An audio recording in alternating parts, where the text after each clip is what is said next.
पिछले एपिसोड में हमने देखा कि यानफी डार्क एम्परर के पास आकर उसे सब कुछ बताती है, पर यह सब सुनकर डार्क एम्परर काफी ज्यादा गुस्सा हो जाता है और वह यानफी पर अटैक करके उसे बुरी तरीके से घायल कर देता है, जो देखकर युआन वहां पर डर जाता है। तभी यू बोलता है, आखिर तुम अपने साथी पर ही ऐसे अटैक कैसे कर सकते हो? डार्क एम्परर बोलता है, यह मेरे साथी नहीं, यह बस मेरे लिए कुछ टूल्स है जिनका मैं यहाँ पर इस्तेमाल कर रहा हूँ।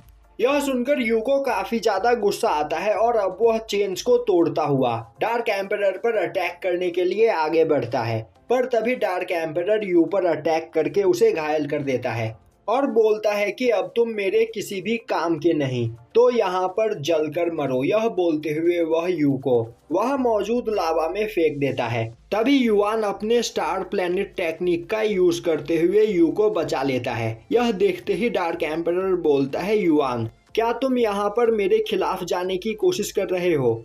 युआन बोलता है, नहीं मास्टर, जहाँ तक मुझे पता है यू के पास काफी ज्यादा पावरफुल क्विनहाई ऑर्ब है, तो एक बार मैं आपको आजाद कर दूं, जिसके बाद आप इसकी क्विनहाई एनर्जी को खाकर अपनी पावर को और भी ज्यादा बढ़ा सकते हैं।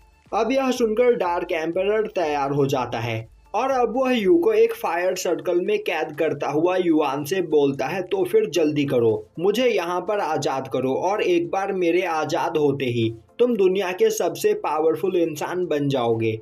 वहीं यू अभी भी युआन को रोकने की कोशिश कर रहा होता है। तभी डार्क एम्परर युआन को अपना कार्ड देते हुए बोलता है, मुझे तुम इस कार्ड के अंदर एब्जॉर्ब करो, जिसके बाद तुम मुझे समन करके बाहर बुला सकते हो। अब युआन डार्क एम्परर को उस कार्ड के अंदर एब्जॉर्ब करने लगता है। वहीं डार्क एम्परर की बॉडी के अंदर से काफी ज्यादा एनर्जी रिलीज हो रही होती है, जिससे वह पूरा एरिया जलने लगता है और अब वहां पर युआन भी डार्क एम्परर की एनर्जी को कंट्रोल नहीं कर पा रहा होता है और उसकी पूरी बॉडी जलने लगती है। डार्क एम्परर बोलता है, तुम एक जीनियस हो, थोड़ी देर इंतजार करो, फिर मेरी पूरी पावर तुम्हारी होगी। और अब युआन जैसे तैसे करके डार्क एम्परर को उस कार्ड के अंदर एब्जॉर्ब कर ही लेता है। वहीं यह देखकर डार्क एम्परर काफी ज्यादा खुश हो रहा होता है और हंसते हुए बोल रहा होता है कि फाइनली अब मैं यहाँ पर आजाद हूँ, तो युआन जल्दी से मुझे इस कार्ड से बाहर निकालो,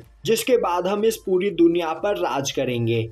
तभी युआन अचानक से उस कार्ड को क्रश करते हुए बोलता है, डार्क एम्परर तुम सच में बहुत बड़े बेवकूफ हो। तुम्हें क्या लग रहा था मैं इतना बड़ा बेवकूफ हूँ कि यहाँ पर तुम्हारी सभी बातों पर यकीन कर लूंगा? तुम एक इवल स्पिरिट हो और अभी थोड़ी देर पहले ही तुमने हमसे कहा कि हम बस तुम्हारे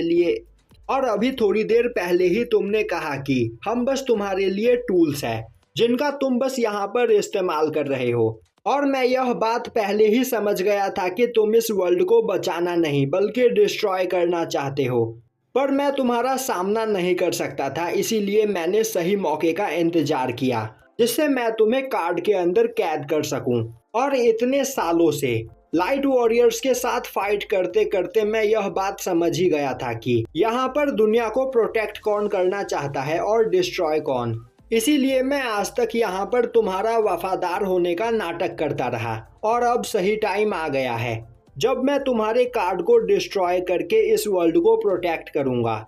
तभी डार्क एम्परर अपने कार्ड से बाहर आते हुए बोलता है, तुम्हें क्या लग रहा है बिना तुम्हारी मदद के मैं इस कार्ड से बाहर नहीं आ सकता हूँ? मैं इतना पावरफुल हूँ कि बिना किसी जर्नल के मदद के भी अपने कार्ड से बाहर आ सकता हूँ। और मैंने यहाँ तुम पर और लोनली पर सबसे ज्यादा भरोसा किया, पर तुम दोनों ने ही मुझे धोखा दिया। यह बोलते हुए वह युआन पर अटैक करके उसे दूर फेंक देता है।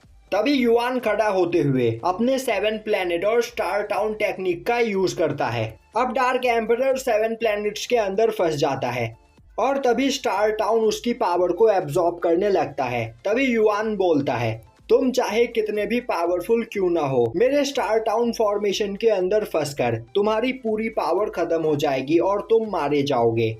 डार्क एम्परर बोलता है, तो अब मुझे समझ में आया, तुम स्टार्टिंग से ही यह सब कुछ प्लान कर रहे थे और मैं मानता हूँ कि तुमने यहाँ पर मुझे मारने के लिए एक काफी अच्छा प्लान बनाया, पर तुम मुझे नहीं मार सकते हो। अब युआन अपने स्टार नेट टेक्निक के अंदर डार्क एम्परर को फंसाने की कोशिश करता है और यहीं पर यह एपिसोड खत्म हो जाता है।